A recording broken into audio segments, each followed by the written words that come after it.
आज इस मूवी की मैं एक्सप्लेन वीडियो लेके आ चुका हूँ फिर से। अगर आप चैनल पे नए हैं तो चैनल को सब्सक्राइब ज़रूर कर दें और जो नीचे घंटा दिख रहा है उसे जल्दी से बजा दें। जिस मूवी का एक्सप्लेन वीडियो बनाने वाला उस मूवी का नाम है बवाल, जिसमें कि मतलब हमारी साफ भाषा में कहूँ तो फेंकू आदमी होता है जो कि फेंक फेंक के अपनी फेक इज्जत बना लेता है और उसी फेक इज्जत को बरकरार रखने के क्या क्या बहाने ढूंढता है और कितनी तकलीफ उठाता है।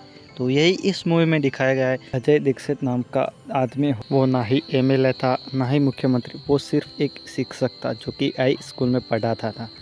तो वो अपनी इमेज के चक्कर में इतना अंधा हो चुका था कि मतलब फेंकने में ही ज़्यादा ध्यान देता था। हर एक बंदे की नज़र में वो हीरो था और बड़ी लंबी लंबी फेंक रखी थी। वो स्कूल जाता था तो पढ़ाने नहीं, उल्टा वो बच्चों से सीख के आता था, क्योंकि काफ़ी सारी ऐसी चीज़ें जो खुद उनको भी नहीं पता थी।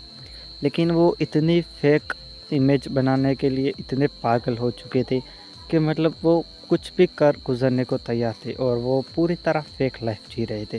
लेकिन जब वो रियल लाइफ में काफ़ी डिप्रेस थे, वो सोचते थे कि साला कोई धंधा ऐसा हो कि काम पे जाने का मन करे और घर ऐसा हो कि घर जाने का मन करे। और वो कहता है कि उसके पास दोनों ही नहीं है और वही वो घर जाता है तब उसकी उसकी बीवी निशा दीक्षित से लड़ाई हो जाती है, क्योंकि उनकी शादी हो चुकी थी। लेकिन उसका जो असलियत है वो मैं दिखाता हूँ। देखो, पहला निशा सिंगल थी तब वो काफ़ी खुश थी, इंडिपेंडेंट थी और हाई ग्रेजुएट थी। लेकिन वही अजय की फेक इमेज बनाने के चक्कर में अजय उससे पसंद करता है और उसे वही दिखाता है जो कि वो दिखाना चाहता है। और वह जो सब कुछ, वो जो क्वालिटी चाहिए वो सारी दिशा में थी, जो कि हाई ग्रेजुएट थी, दिखने में भी टॉप क्लास थी और एक बिजनेस क्लास से बिलोंग करने वाले लड़की थी। तो इसीलिए वो उसे पसंद करता है और दिशा को भी अजय पसंद आ जाता है, क्योंकि वो जो दिखाना चाहता है वही निशा को दिखता है। और दोनों की जब बात होती है, जब निशा अपनी एक सच्चाई बताती है कि मुझे 10 साल पहले मुर्गी के दौरे आते थे, और वही कहते हैं कि अब तो नहीं आई 10 साल से। वही अजय उसे फेक इमेज बनाने के चक्कर में कहता है मैं भी 20 साल पहले मिट्टी खाता था। और दिशा पूछती है कि अब, तो कहता है कि अब तो नहीं खाता। और दोनों काफ़ी खुश थे और उनका जो एंगेजमेंट और शादी दोनों ही साथ में हो जाते। लेकिन वहाँ पे काफ़ी इंजॉय करते। लेकिन कहीं ना कहीं जो निशा का दौरा पड़ने वाला, निशा को मुर्गी के दौरे पड़ते थे, वो उस रात को जब उसकी विदाई के दिन ही उसको दौरे आ जाते और वो सब कुछ अजय देख जाता है। और वहीं से अजय पूरी तरह डिप्रेस रहने लगता है कि उसने जो सोचा था वो नहीं हुआ। और फिर से यहाँ पर कहानी प्रेजेंट में आ जाती है। अब निशा काफ़ी दुखी थी, क्योंकि वो निशा को घर से बाहर कभी नहीं ले जाया करता था, क्योंकि उसे लगता था वो कहीं पे अगर दौरे पड़ गए तो उसको उसकी इमेज जो है डाउन हो जाएगी। वहीं पे निशा भी उससे काफ़ी परेशान हो चुकी थी और अपने मायके चले जाती है। और उस वहाँ पर उसकी मम्मी कहती है तुम काफ़ी दुखी हो इस अपनी मैरिज लाइफ से। तो वो कहती है कि हाँ दुखी हूँ, बट थोड़े दिन और भी देखती हूँ, अगर सही हो जाता है तो कोई बात नहीं, वरना मैं डिवोर्स कर दूँगी।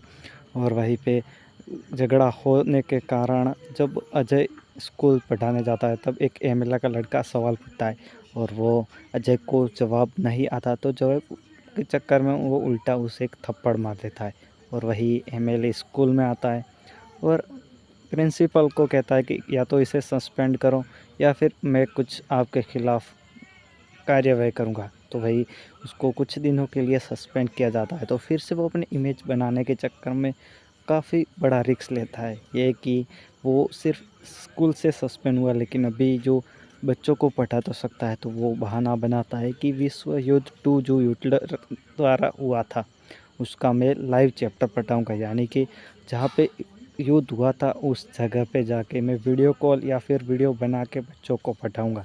तो उसके लिए 10 लाख का खर्चा अपने बाप से ले लेता है और चला जाता है। घर वाले काफ़ी खुश थे कि वो अपनी बीवी को कहीं पे ले जा रहा होता है।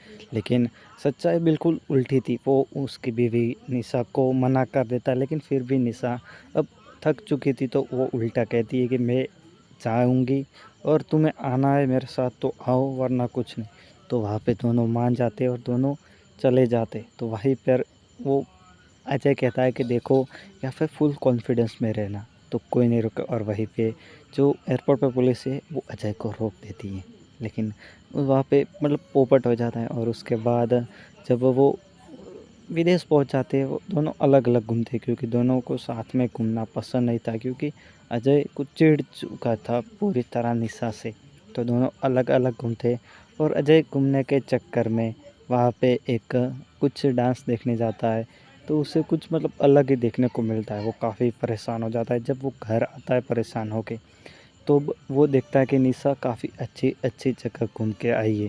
वो उसका फ़ोटो फ़ोन चेक करता है तो उसमें काफ़ी अच्छी-अच्छी पिक्स क्लिक की थी निशा ने, तो उसे लगता है कि निशा सच में घूम सकती है यहाँ पर, और वो यहाँ के जो कल्चर के बारे में अच्छे से जानती है।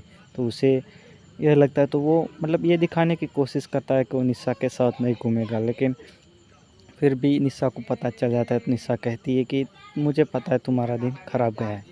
तो वहीं पे अजय कहता है कि क्या तुम मुझे अपने साथ घुमाओगे? हाँ, निशा कहती तुमने तो मुझे नहीं घुमाया, लेकिन मैं घुमा दूँगी। और वहीं से दोनों चले जाते हैं घूमने के लिए, और अजय और दोनों चले जाते हैं घूमने के लिए। वही निशा पहले जहाँ घूम चुकी थी, फिर भी वहाँ पे अजय के लिए उसे घुमाती, और वही एक बीच पे जाती है जहाँ पे हिटलर द्वारा लड़ाई हो गई थी।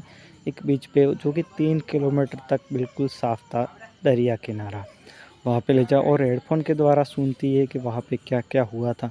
वहीं पे अजय को वो हेडफ़ोन देती है, जब अजय को प्रॉपर फ़ील होता है कि यहाँ पर लड़ाई हुई थी और क्या दृश्य रहा होगा।